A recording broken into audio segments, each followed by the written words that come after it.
Hi, and welcome to the Indie Music Podcast, the podcast for independent musicians and other audio professionals. We're your hosts. I'm Matt Denton, also known as Mojo of Ragged Birds Music. I'm a Bay Area mix engineer and recording artist. And Douglas Reynolds of Resonance Mastering, a mastering engineer in Bloomington, Illinois. Welcome to Indie Music Podcast, episode 212. Tonight we interview Dystopica, get to know the band and their musical influences, how they came together. We talk about their current and upcoming music, and listen to 2 tracks that are currently available on all major streaming platforms. Enjoy the show. Here comes Matt. Pleasure to meet you. Yeah, likewise. Hey, Matt. Hey. How's it going? Hey, Matt. We have Becky, and we've got Quinn and Rob and Eric with us this evening. Cool. From the Dystopica band. Hi. I don't see Quinn in my gallery view. I see Eric, Robert, and Rebecca. Yeah, Quinn is with me. Yeah, I'm here. Oh, that's probably why. All right. Hi, everybody. Yeah. Hello. So thanks so much for joining us. This is great. I've been wanting to get on an actual call. This is the first time that we've actually talked. We've communicated in email and messaging a few times, but I haven't had a chance to talk to any of you yet. So thank you so much. Yeah, we're glad to be here. Glad to be a part of Yeah, it. thank you for having us. Well, that's a treat. Cool. Yeah. Let's do kind of a quick formal introduction. Becky, would you like to introduce the band and yourself? Well, you can't see anyone, but I'm Becky Bordeaux, the singer. Quinn, you want to introduce yourself? Yeah, I'm Quinn Brown, bass player. How about everyone introduces themselves? Okay. So I'll just call out. So we got Quinn on bass, and Rob, tell us about yourself a little bit. All right, so I'm Rob Muller. I'm the guitar player, currently the lead guitarist, and so Becky approached me at Western Connecticut State University, where we're both students. I'm actually going there right now. This is actually my 4th college degree. So, Wow. so I'm going there because I'm transferring from a different subject. So originally I was a Spanish teacher. I am now studying to be a music teacher. So Nice. right now I'm actually currently student teaching in Bridgeport, Connecticut, and so basically I noticed that we noticed that the 2 of us were metalheads, and she noticed that I was a guitar player and offered to have me play for this project, and I said sure, and that's pretty much the rest is history. But yeah, that's my role in Dystopica in a nutshell. Very cool. Thank you. I'm going to kind of like to kind of make the circle here. So come back to Quinn, because I'd like to hear about yourself, Quinn. Yeah, so me and Becky, we played in a cover band, and we were both in high school at the time. And that kind of ended when we graduated high school, and then we recently reconnected. And she approached me to play bass. So sure, yeah. Okay, right on. Cool. And we have Eric on drums. Yeah, my name's Eric Bender. I play the drums. I actually met Becky through a mutual connection. I was in a band for a little bit with a couple buddies from college, and one of them does like recording and producing. So he actually reached out to me and said, "Hey, there's this really talented girl that I'm working with right now, and she needs a drummer. Would you be interested in playing some metal drums?" And of course I said, absolutely. So it's just been rolling ever since, and it's great to be back in the music scene. Nice. And Becky, last but not least. Yeah, I've always wanted to. I've been doing music for a while. Like Quinn said, we were in a cover band together, and I always had my own ideas for songs and stuff. And it wasn't until 2019 I decided to create this band Dystopica, and we released our first single, though almost a year later. But yeah, very happy. So Cool. You had about a year. Well, yeah, I mean, we weren't really doing much with it then. I had to organize everything, but yeah. What was it like when you first came together and How about the first rehearsal, or how did you get to the point of the first rehearsal and working up your music and getting to the point where you did you start just jamming together a little bit, or how did it work? Well, it started with me and Quinn. Like, he was the first person I reached out to. And then I reached out to someone else for guitar, and then I reached out to Eric, but then later I reached out to Rob. And does everybody write, or is someone in the band like the main writer or lyricist? Or right now, it's just me. Right now, I write the music and the lyrics. Oh, okay. So you're doing all the composing, and then you're sharing that out with the other band members, and you guys are working up the parts and then coming together. Yep, and I do I was to say, usually I do a little bit of editing here and there too, because some of the stuff. As a guitar player, some of the stuff comes to me, and I make it so that it's play, because a lot of it comes in like sheet music form. So when it comes to me, I make it so that it's playable on guitar, basically. So I kind of rearrange it so that it's guitar, you know. Okay, that makes sense. And then whenever there's a solo, of course, that's up to me. So So you're actually doing some transcribing to begin with, sharing out sheet music, and then working up parts off of sheet music, which is like for heavy metal. I don't think I've talked to any heavy metal people that read sheet music before. So no discrimination here. Come on. No discrimination. Funny because I think that's outstanding. Funny because what happens is, and this is in the previous bands I've been in. Actually, prior to this, we did everything with a lot of it was with Guitar Pro or Tab. Okay. And so essentially, when it comes to me, so that it's like because the thing that happens she writes in MuseScore. So in MuseScore, everything the way that it translates guitar to tab automatically is it translates it so everything is like an open position. So basically, it does frets 0, 1, 2, 3, 4, and then next string 0, 1, 2, 3, 4, next string, and so on until you get to the top string where it just goes all the way up. And so in Guitar Pro, what I end up doing is I go back and then I change the positions so that it's easier to play on the instrument, and so that the sounds are a little bit more like what a guitar player would play. You know. Right. I really like MuseScore. I use it as well. Yeah, I like it. Great program. It can't beat free. Yeah. Exactly. Right. Yeah. So I got a question. Guitar Pro a little bit, but just the free version of it, just to check it out. It's a great program. So I haven't used it, but I was going to say, so you guys are kind of prolific last year, releasing a couple of singles, but we were all kind of in lockdown. So how did you do the production in 2020?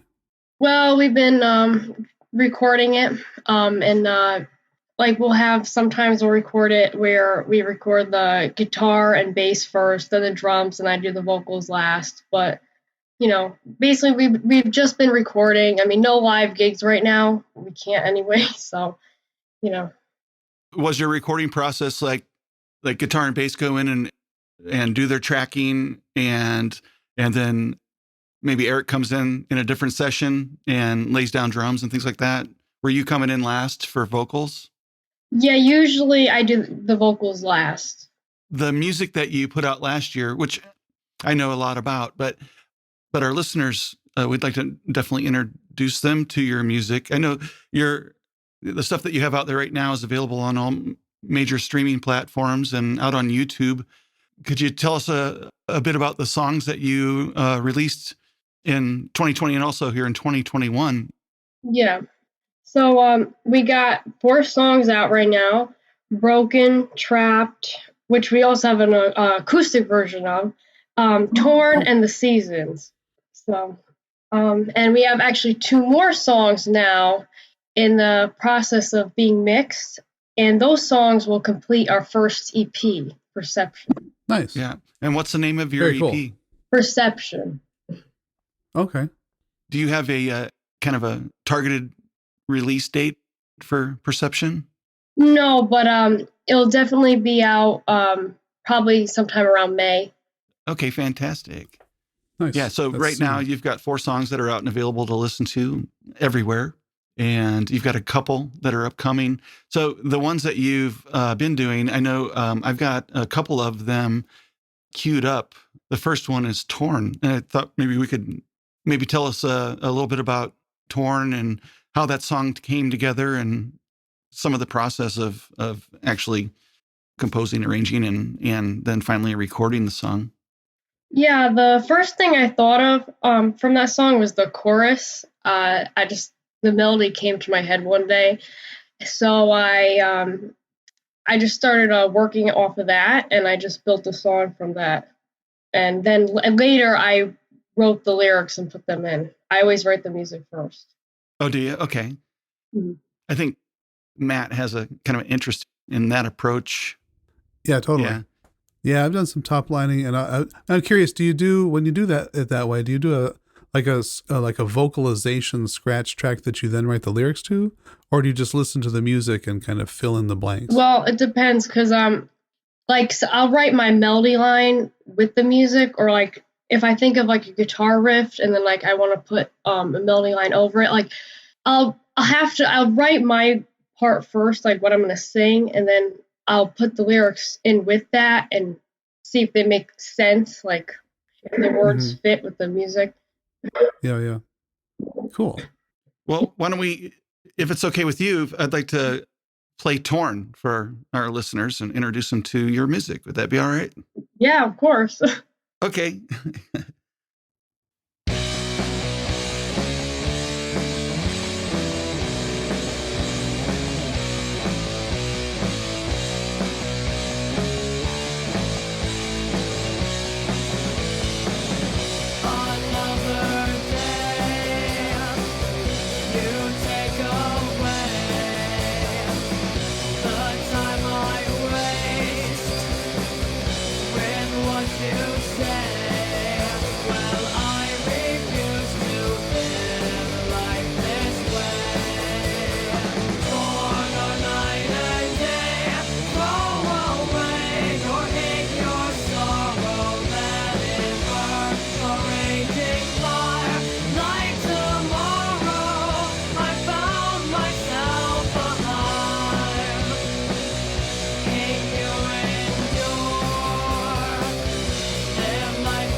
Cool stuff. Yeah, so that's Torn. I was wondering if you might want to talk about like the lyrics to the song. And I know, so you came up with the lyrics after the music, which I think that's interesting because it's probably a better approach or an easier approach, because I found writing lyrics ahead of time, the lyrics get so, to modify them so much to fit the music later that it ends up being completely different. It's much harder that way, but Yeah. that's usually the way I do it. Yeah. I agree. Like if I, trying to write them first, then it's like, it's a lot harder to put them with the music. But sometimes I'll actually think of the lyrics when I think of the music. So in that case, like I'm happy. That's a lot easier. Yeah. Easy. Right. And how about the lyrics themselves? I mean, how did the song lyrics actually come to you? Or do you spend time writing poetry, or is this something that just sort of your current mood and things you're thinking about, or what's your lyric writing process? I mean, I like writing poetry, although I don't really do it much.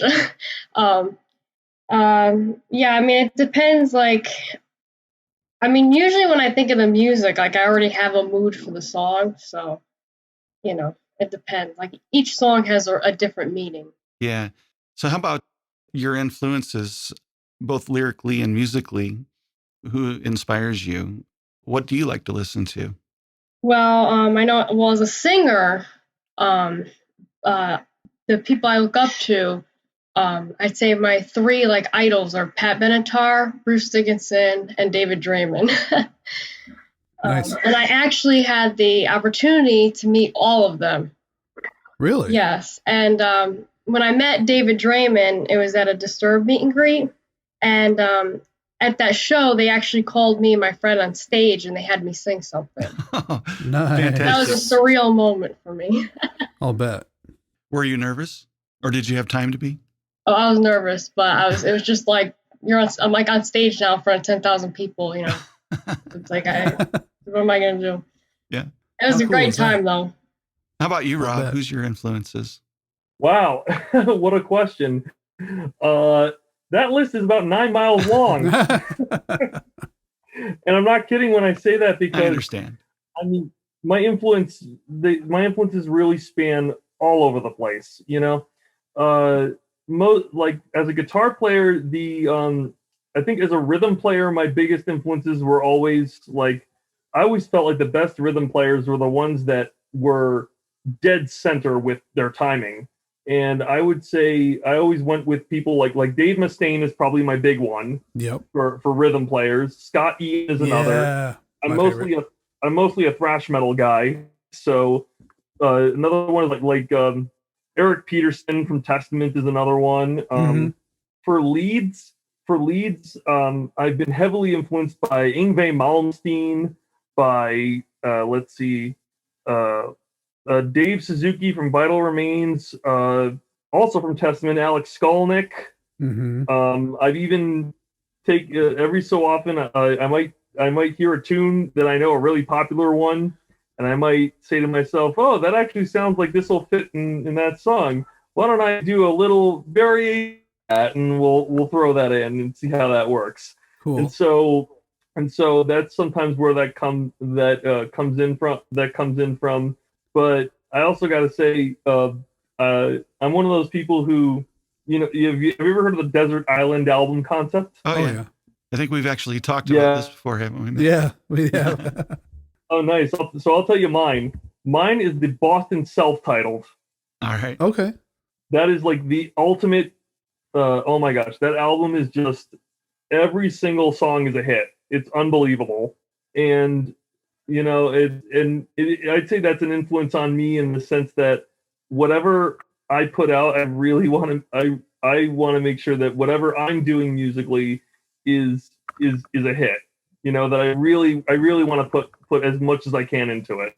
So I think Tom Scholz has had influence on quite a few guitar players. Yeah. Absolutely, without a shadow of a doubt, myself included. I kind of like where this is going. Hey, Eric, you want to tell us about your drum influences? Yeah, for sure. So, I mean, I'm kind of all over the place, honestly.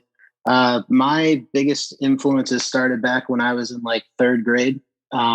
my dad was a drummer when he was younger. He still is, but he hasn't played in quite some time. But he used to play in like wedding bands and all that good stuff. So I think I just always had like a love for it. I mean, I've played pretty much every instrument you can imagine, and I was good at none of them.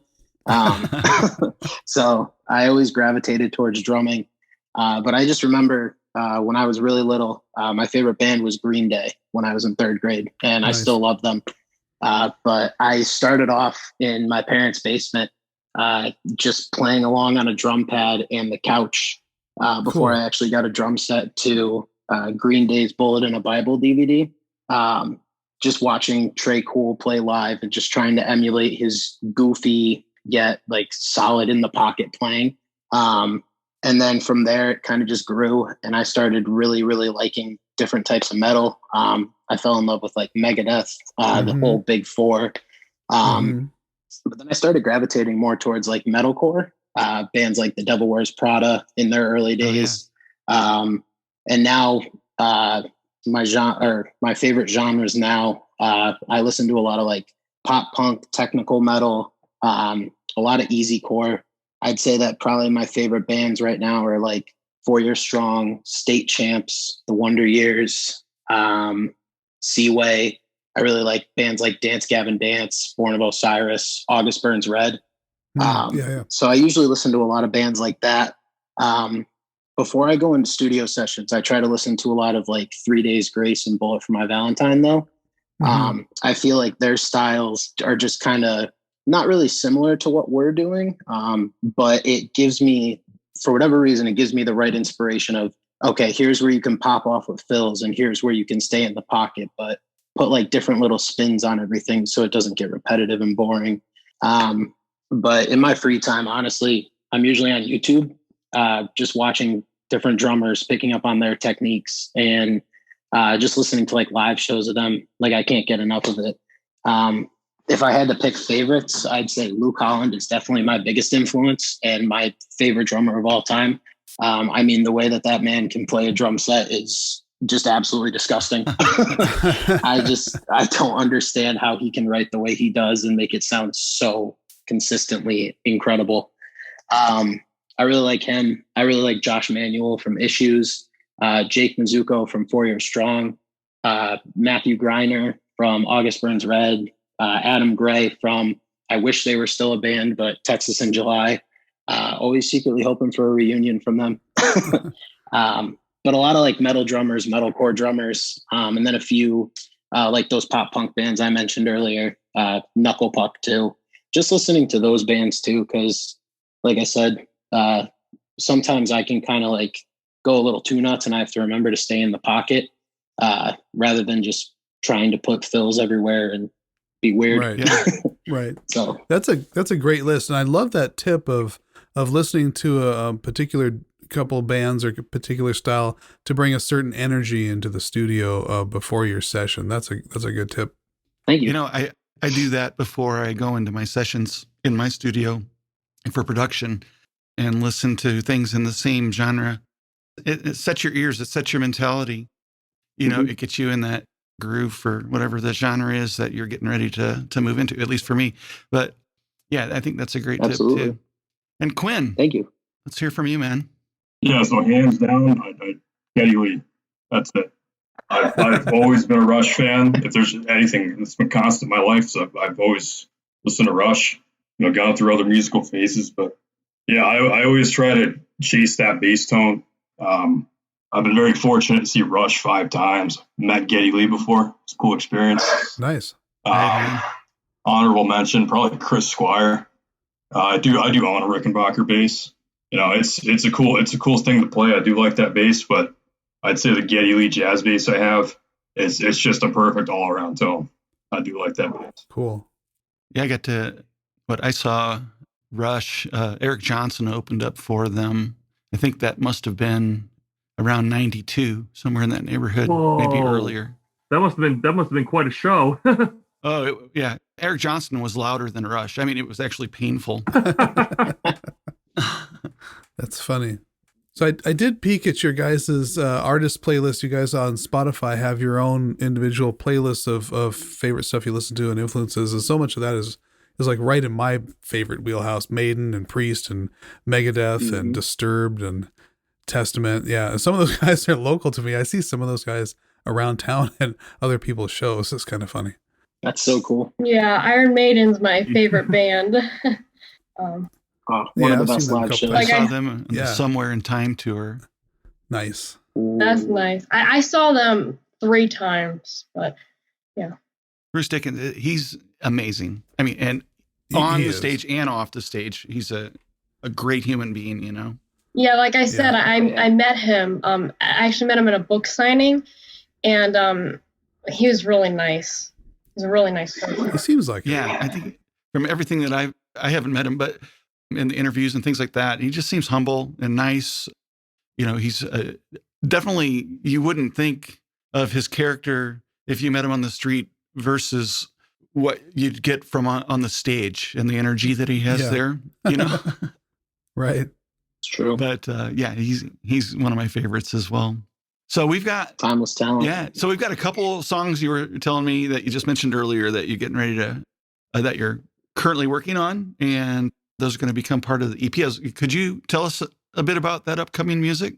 Yeah. One of the songs is You Can't Look Away This Time. That's going to be the next one released pretty soon, probably mid-April. And yeah, I'm really excited for that one. It's in the mixing process, but like it sounds really good. Like I wish I could share it. Like, how would you describe the vibe on that? I mean, it's kind of like our other songs. I mean, but it's got like a cool riff in it. I like so. And what's the other one? Lost Within Myself. That song. That one's interesting because it's the first one where it's like half in 4/4, half in 5/4. Oh, really? It's really cool. So cool. I'm excited about that. Me personally, I've been super excited with all the stuff we've done. Like I've been really enjoying writing with these guys and playing so far and recording. These last 2 songs we did, though, I mean, I was driving away from the studio at like 10 o'clock and then another time midnight. And I was just ready to run through a wall. I was so excited and amped with what we had just done. I was like, I can't wait for people to hear this. Oh, that's awesome. It is. Well, hey, I have another song queued up, The Seasons, which is already released and available out on all major streaming platforms. And I'd like to go ahead and play that as well.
Right on. Yeah.